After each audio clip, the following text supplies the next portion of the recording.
Guys, आप लोगों ने मर्सिडीज कार ब्रांड के बारे में तो सुना होगा, लेकिन उसमें सबसे फैसिनेटिंग चीज है उसका लोगो। लेकिन मेरा सवाल यह है कि उस लोगो में जो 3 लाइनें होती हैं वो किसको रिप्रेजेंट करती हैं? क्या उसका कोई मतलब होता है? मैं आपको बताता हूं। उस लोगो में वो 3 लाइनें लैंड, वाटर और एयर इसको रिप्रेजेंट करती हैं, मतलब धरती, पानी और हवा। अब जिसने भी ये लोगो डिजाइन किया था उसका मकसद ये था कि इन फ्यूचर ये कंपनी लैंड, वाटर और एयर में दौड़ने वाले प्रोडक्ट बनाएगी और उसमें बादशाहत को हासिल करेगी। है ना ये फैसिनेटिंग? क्या इसके पहले तक ये फैक्ट आपको पता था? और नहीं पता था तो चैट सेक्शन में लिखना मत भूलिएगा। अगर मैं आपसे अभी समय पूछूं तो आप अपने स्मार्ट वॉच या फिर अपने स्मार्टफोन से मुझे समय एएम या फिर पीएम में बताएंगे, पर सवाल यह है कि एएम और पीएम का मतलब आखिर होता क्या है? तो मैं आपको बताता हूं। हमारे पूरे दिन को 12-12 घंटे के इक्वल पार्ट्स में डिवाइड किया गया है। दोपहर 12 बजे के पहले का समय हम लोग एएम, जबकि दोपहर 12 बजे के बाद के समय को हम लोग पीएम में बताते हैं। अब एएम का मतलब होता है एंटी मेरिडियन, यानी कि दोपहर 12 बजे से पहले, और पीएम का मतलब होता है पोस्ट मेरिडियन, यानी कि दोपहर 12 बजे के बाद। अब ये भूलिएगा मत। क्या आपको पहले से बात पता थी? और नहीं पता थी तो चैट सेक्शन में लिखना मत भूलिएगा। गाइस, ये तो आपको पता ही है कि प्लेन्स बहुत ज्यादा भारी होते हैं। इनफैक्ट बोइंग 737 तो 80,000 केजी का होता है, और जब वो लैंड करते हैं तो उनकी स्पीड 250 से 300 किलोमीटर पर आवर होती है। पर आपने क्या कभी इमेजिन किया है कि इतनी स्पीड और इतने भार के साथ जब वो लैंड करते हैं तो उनके टायर्स कभी फटते क्यों नहीं है? मैं आपको बताता हूं। उनके टायर्स में रबड़ के साथ साथ एल्यूमिनियम और स्टील को भी मिक्स किया जाता है, और नॉर्मल कारों के टायर के अंदर जो प्रेशर से हवा भरी जाती है उससे 6 गुना ज्यादा प्रेशर से एरोप्लेन के टायर में नाइट्रोजन को भरा जाता है ताकि वो प्रेशर को सहन कर सके। क्या आपको इससे पहले तक ये फैक्ट पता था? नहीं पता था तो चैट सेक्शन में लिखना मत भूलिएगा, और हमारे यूट्यूब चैनल को सब्सक्राइब करना मत भूलिएगा, लिंक बायो में गिवन है। हमारी अर्थ का एकमात्र नेचुरल सैटेलाइट यानी कि प्राकृतिक उपग्रह है चंद्रमा। अब उसके बारे में एक इंटरेस्टिंग फैक्ट बताता हूं। आपका अभी इस वक्त जितना भी भार है उसका सिर्फ 1/6 भार ही आप लोगों को मून पे फील होगा। मतलब मान लो कि आप 60 किलो के हो तो उसका 1/6 यानी कि सिर्फ 10 किलो का भार ही आप लोगों को मून पे फील होगा, यानी कि आप अपने आप को हल्का महसूस करोगे। और यह होता है ग्रेविटेशन की कमी की वजह से। और अगर मान लो आपको अपना भार कम करना है तो जिम जाने की बजाय आप चंद्रमा पे चले जाओ, वो ज्यादा अच्छा है। Just kidding. ये आपको पता था या नहीं पता था? चैट सेक्शन में लिखना मत भूलिएगा। गोल्ड यानी कि सोना रईसी की पहचान मानी जाती है, लेकिन सवाल यह है कि अर्थ की क्रस्ट में तो बहुत सारे मेटल मिलते हैं, फिर गोल्ड को ही इतनी तवज्जो क्यों दी जाती है? मैं आपको बताता हूं। गोल्ड एक ऐसा मेटल है जिसपे कभी जंग लगती ही नहीं है।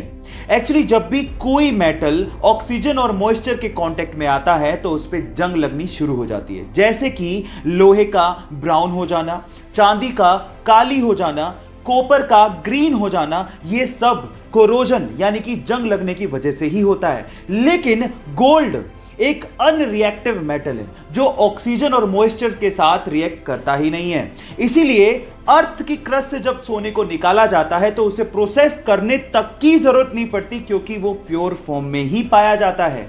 क्या इसके पहले तक गोल्ड की एक खासियत आप लोगों को पता थी? और अगर नहीं पता थी तो चैट सेक्शन में लिखना मत भूलिएगा।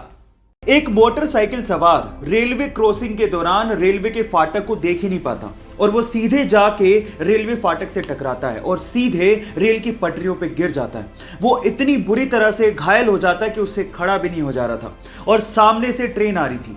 यह देखकर पास में खड़ा एक युवक भागता हुआ आता है और उसे रेल की पटरियों से खींचता है, और उसकी बाइक को रेल की पटरियों से खींचता है और उसकी जान बचाता है।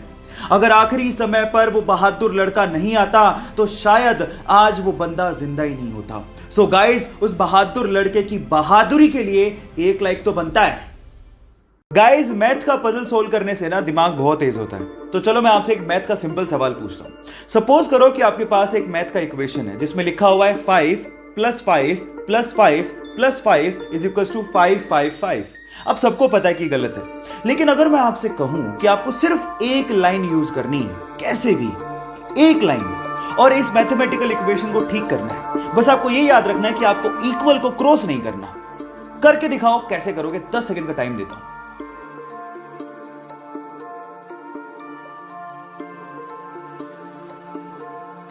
तो चलो गाइस मैं आपको आंसर बताता हूं। इसका आंसर बड़ा सिंपल है। जो आपका पहला प्लस का साइन है ना, उसको आपको ये लाइन लगा के 4 बनाना था। अब ये कितना हो गया? 545 plus 5 plus 5 is equal to 555। Math का इक्वेशन ठीक हो गया। आपको ये पजल कैसा लगा चैट सेक्शन में लिखना मत भूलिएगा। एक बार गुरु नानक देव जी अपने शिष्यों के साथ एक गांव गए। गांव वालों ने गुरु नानक देव जी और उनके शिष्यों की बहुत ज्यादा सेवा की, लेकिन जाते जाते गुरु नानक देव जी ने उन गांव वालों को आशीर्वाद दिया, उधर जाओ। उसके बाद गुरु नानक देव जी अपने शिष्यों के साथ दूसरे गांव गए, लेकिन उन गांव वालों ने गुरु नानक देव जी और उनके शिष्यों के साथ बहुत बुरा बर्ताव किया, लेकिन फिर भी गुरु नानक देव जी ने उन्हें आशीर्वाद दिया, बसे रहो। ये देख के एक शिष्य से रहा नहीं गया। उसने गुरु नानक देव जी से कहा कि ये कैसे आशीर्वाद दिया आपने?